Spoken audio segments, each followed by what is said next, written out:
Gloria a Dios. Padre, gracias por este día. Gracias por esta oportunidad que nos brinda de llevar el mensaje. Esta mañana queremos, oh Dios, tocar aquel corazón sediento de ti, aquel corazón que espera una respuesta. Ayúdame, pon en mí tu voluntad, Padre. Pon tus palabras en mis labios y permite, oh Dios, que todos podamos levantarnos en fe, porque sabemos que estamos bajo tus alas.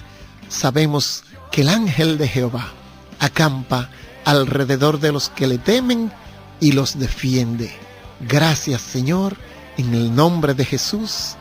Amén, amén y amén. Gloria a Dios.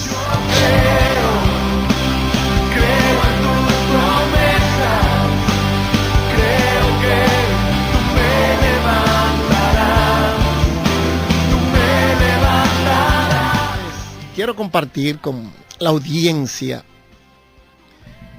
una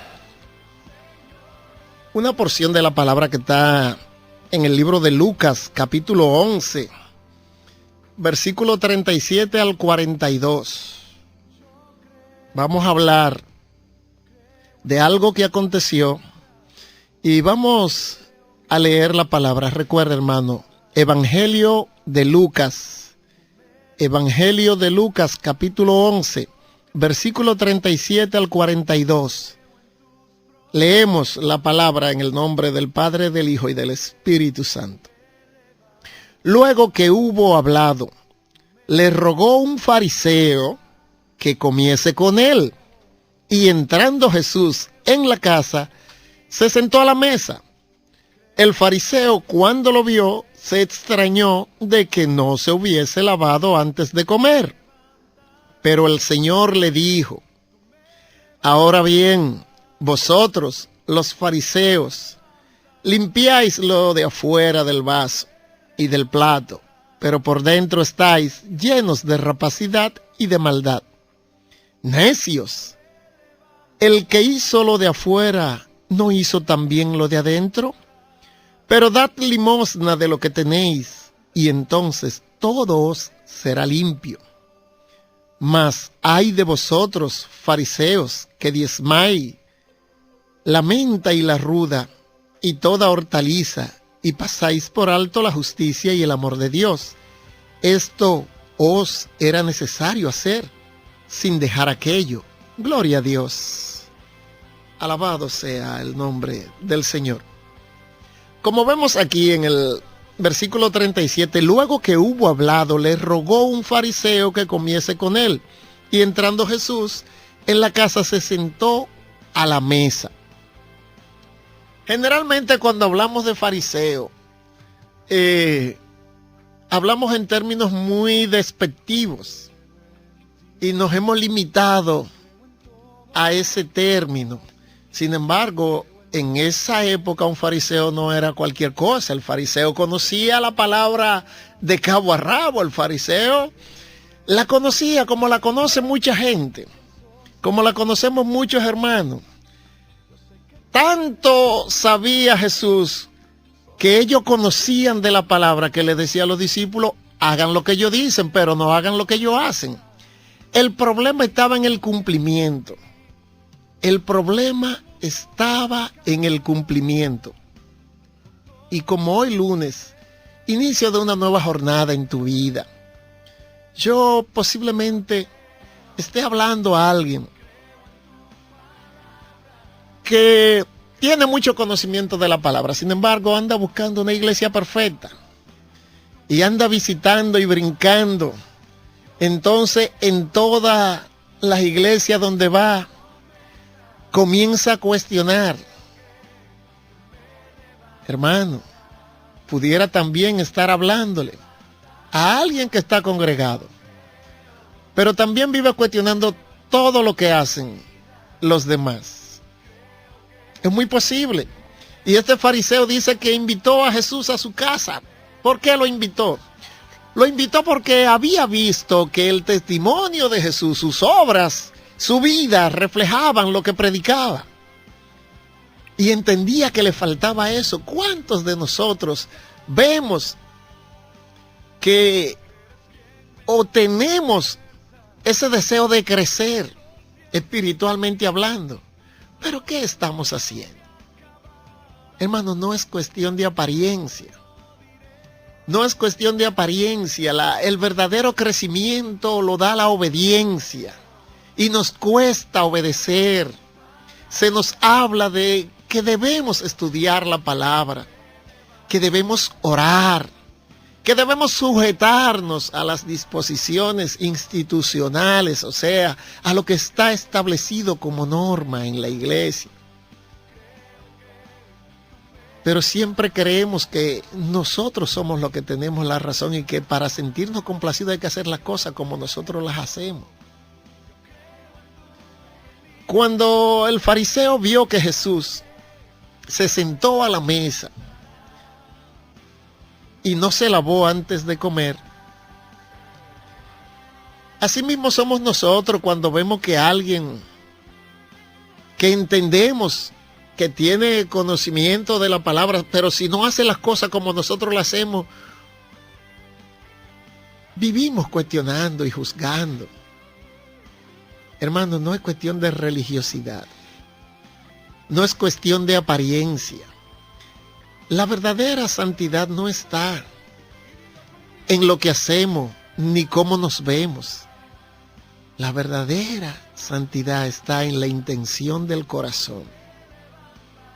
No es yo hacer las cosas delante de la gente para que vean que yo tengo determinados méritos. No se trata de eso, hermano. No se trata de eso, porque lo importante es cuando nosotros hacemos las cosas de corazón.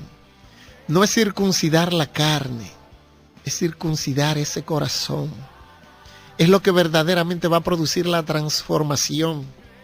Ese término de convertido, si no hay un arrepentimiento genuino, no sirve de nada que conozcamos la Biblia desde Génesis hasta Apocalipsis. No sirve de nada el conocimiento si no lo ponemos en práctica. ¿Cuántas palabras, cuántos mensajes escucharon este fin de semana? Mensajes impactantes. Pero a lo mejor le estoy hablando a alguien que en la misma medida en que escuchaba el predicador hablar con propiedad sobre determinadas cosas, pero asimismo iba cuestionando en su corazón, sabiendo que el predicador estaba expresando lo correcto. Sin embargo, iba buscando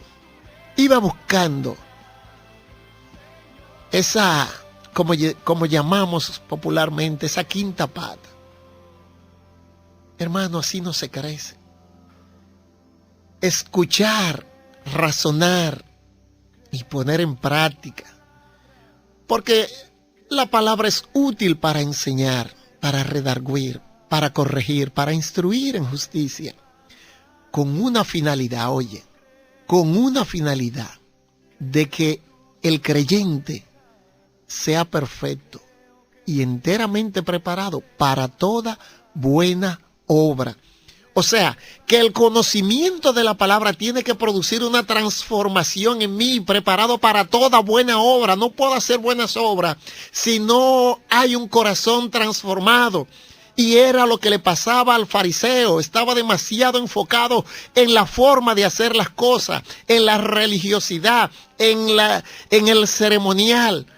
Pero el corazón no estaba sintonizado. Quizá le estoy hablando a alguien que conoce, pero vive cuestionando y se da cuenta que no está creciendo. Se da cuenta que no está creciendo. ¿Por qué? Porque cuando analiza su vida, te ve cuánta gente se le ha apartado. Cuánta gente no le consulta porque queremos regir la vida de todos los demás y vivimos metidos cuestionando a los hermanos y diciéndole hasta cómo deben criar a sus hijos. Cuando usted no lo hace, sea cuidadoso.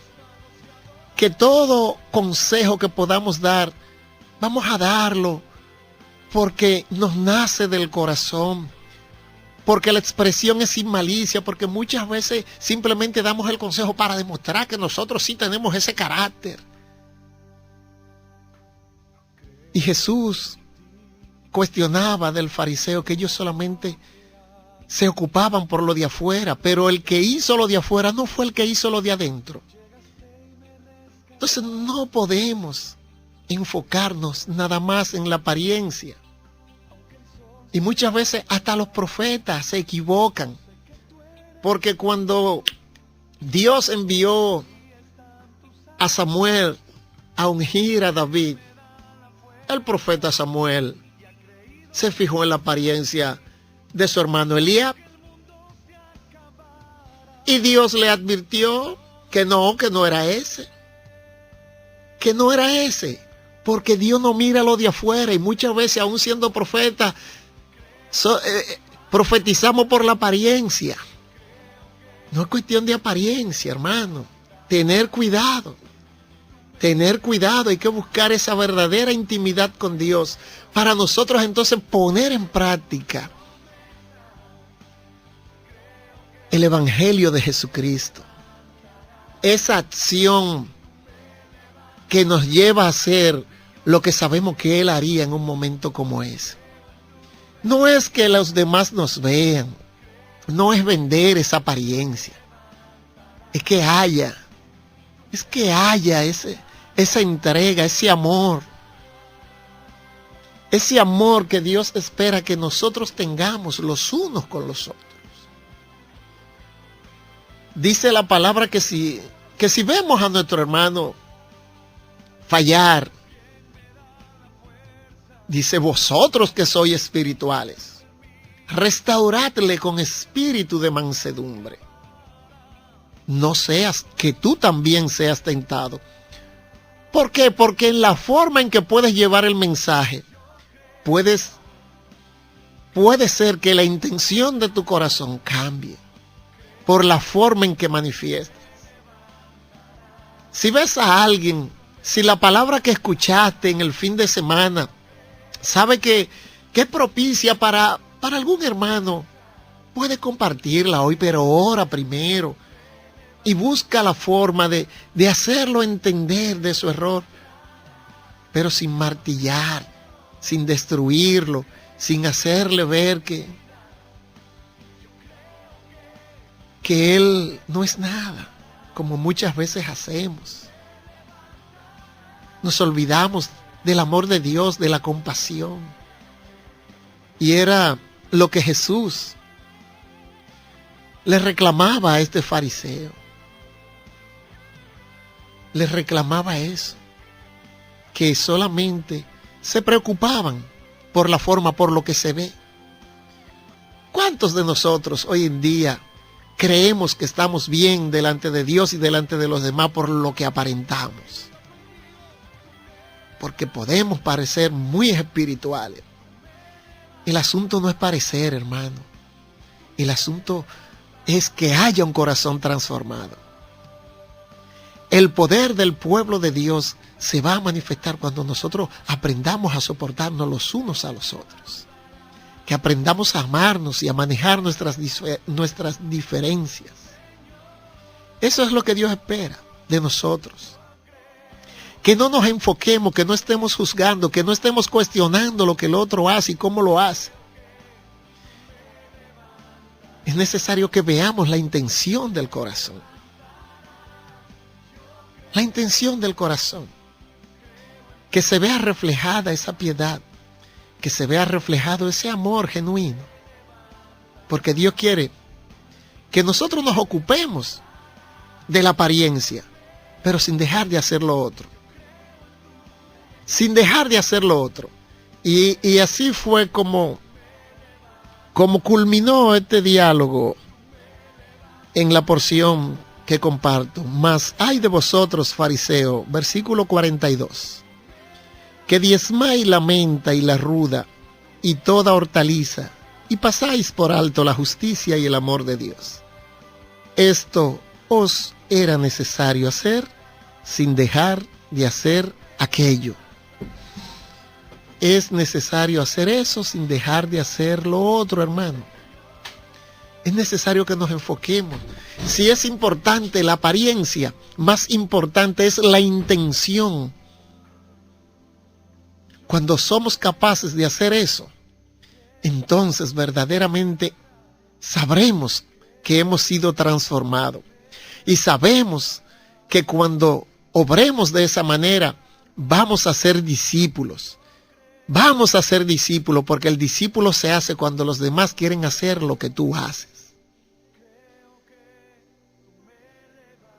No solamente es predicando, porque a veces entendemos que lo importante es salir a predicar el testimonio, hermano. Hermano, el testimonio nuestro, ese es el que transforma. Ese es el que verdaderamente hace discípulo. Por tu testimonio es que tu vecino te va a decir que va a querer ir a la iglesia. Por tu testimonio, hermano, tus hijos tendrán de ti un concepto diferente, tu esposo, tus compañeros de trabajo, por tu testimonio. Sí, es importante la apariencia, pero el corazón, hermano. En el mensaje a la iglesia de la Odisea, en el capítulo 3, versículo 20 de Apocalipsis, yo estoy a la puerta y llamo. Si alguno oye mi voz y abre, yo entraré y cenaré con él y él conmigo. Y vemos aquí que el fariseo lo invitó a entrar a su casa. Y eso es lo que necesitamos hoy. Luego que hubo hablado, versículo 37, le rogó a un fariseo que comiese con él. Él tenía deseo de que comiese con él. ¿Cuánta gente me está escuchando en este momento? Que quiere sentir esa presencia, que la ha perdido o que no la ha tenido. Esa presencia, esa comunión con el Espíritu, esa paz, ese gozo que podemos sentir cuando estamos en su presencia. Porque es necesario que abras tu corazón, es necesario que dejes de estar juzgando a los otros, es necesario que te enfoques en las cosas de Cristo, es necesario que sea circuncidado tu corazón, es necesario que saques aquello. Cuando vivimos cuestionando es porque nuestro corazón está lleno de eso. Entonces Dios quiere que nosotros saquemos eso y que reflejemos en nuestras acciones su palabra. Así que en este día solo pide, muéstrame, Señor, tus caminos. Enséñame tus sendas y encamíname en tu verdad. Pídele que te encamine en este día, porque muchas veces no tenemos la suficiente fuerza. Y así mismo como le pedí a Moisés en el desierto que si tú no vas conmigo, si tú no vas con nosotros, él no iba. Así mismo invítalo en esta mañana, hermano. Si hoy te levantaste y no has sentido ese gozo, no has sentido esa presencia, saca de tu corazón aquello con lo que vives cuestionando a los demás. Dile que entre a tu corazón. Aquel que anda buscando esa iglesia pero no se congrega en ninguna parte. Solamente abre tu corazón y donde tú estés, no importa, Dios estará contigo. Él, si abres la puerta de tu corazón, Él entrará y cenará contigo y sentirás ese gozo, no importa dónde sea. Solo necesitas que abra ese corazón. Abre tu corazón a Cristo en esta mañana, hermano. Abre tu corazón a Cristo, amigo que escucha. Hoy es un día de una nueva jornada en tu vida. Y Dios lo único que quiere es un cambio de actitud, sea en la forma de hacer las cosas. En la forma de hacer las cosas. Que lo veas a Él, que tus ojos estén puestos en Él, autor y consumador de la fe. Porque es necesario que el que se acerque a Dios crea que le hay y que Él es galardonador de los que le buscan. Así como este fariseo lo invitó a entrar a su casa, invítalo a entrar en esta mañana, en este día, y verás que tu vida será diferente. Que Dios te bendiga.